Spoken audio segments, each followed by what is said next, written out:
For my video, I'll be going over how pesticides affect the human body. It all started with agriculture approximately 10,000 years ago. Agriculture is still one of the major sources of vegetation today. 10,000 years ago, it was common to run into problems dealing with diseases that are carried by bugs, especially rodents like possums and rats and whatnot. And they would try to keep those away with like natural herbs like garlic and ginger by grinding them up and putting it on their vegetation. But today, modern scientists came up with a chemical solution, which is like, I think they use it to just make it easier, I guess. So chemical solutions are easier to use, and I guess scientists thought they're more efficient, but they never really thought about how it can like actually harm the human body. So they use a chemical-based solution which contained loads of poisonous chemicals. It's a little ironic that the original purpose of pesticides is to protect our health, but it's actually doing the complete opposite. Using pesticides come with some fatal consequences as well.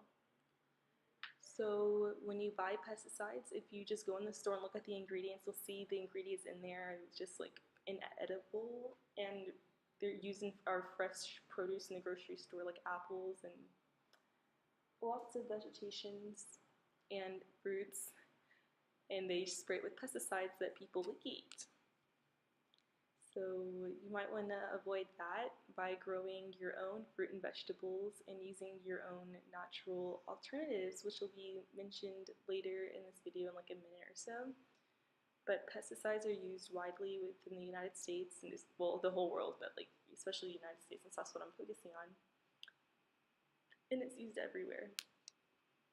So now we're gonna go over some fatal consequences or like side effects that come with pesticides. And one of them is cancer, and cancer is like one of the main things causes of death in the United States, and that's one of the main long-term effects of ingesting pesticides. And the leading contributor to this cancer is induced from endocrine disruptors. Endocrine disruptors is something that disrupts the reproductive system with your endocrine system.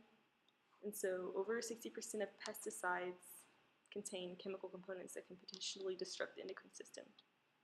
They cause reduced semen quality, prostate cancer, early puberty, breast cancer, and neurological disorders. Even unborn children can be affected, indirectly causing birth defects and deformities. Well, fortunately, there are plenty of safe and natural alternatives, like using oil and vinegar, and the smell of those and the consistency they can keep bugs away. And like olive oil is like one of the main ones that everyone has in their kitchen. Olive oil has like a strong smell and a weird consistency that bugs tend to stay away from. And the same thing with neem oil. Bugs don't like the smell of neem oil, and garlic has a very strong and pungent smell, and the same thing with vinegar.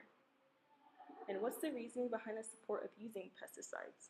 Well, some may argue that pesticides keep rodents and bugs away, like that rat carrying your pizza, and the possum. Like people just think that pesticides are the only solution to it, which I just explained previously that vinegar can do like the same job as well. And what are some short-term side effects? So these short-term side effects is what a lot of people deal with, like everyone may deal with, but you might not notice it. So it's like you may eat an apple that can be contaminated with pesticides that haven't been washed off properly, and you eat it and you may face these side effects that I will mention in like 30 seconds or 10 seconds. So one common side effect is skin irritation. Just touching a fruit or vegetable can cause skin irritation and a sore throat and a sore stomach. And the sore stomach is a common one. And it can even cause depression in some cases, which is like really weird. And it can also cause vomiting. And some people may think, why are people still using pesticides knowing they're harmful for you? Well, I don't know either. Just whip out your natural alternatives and you'll be okay. And that's it.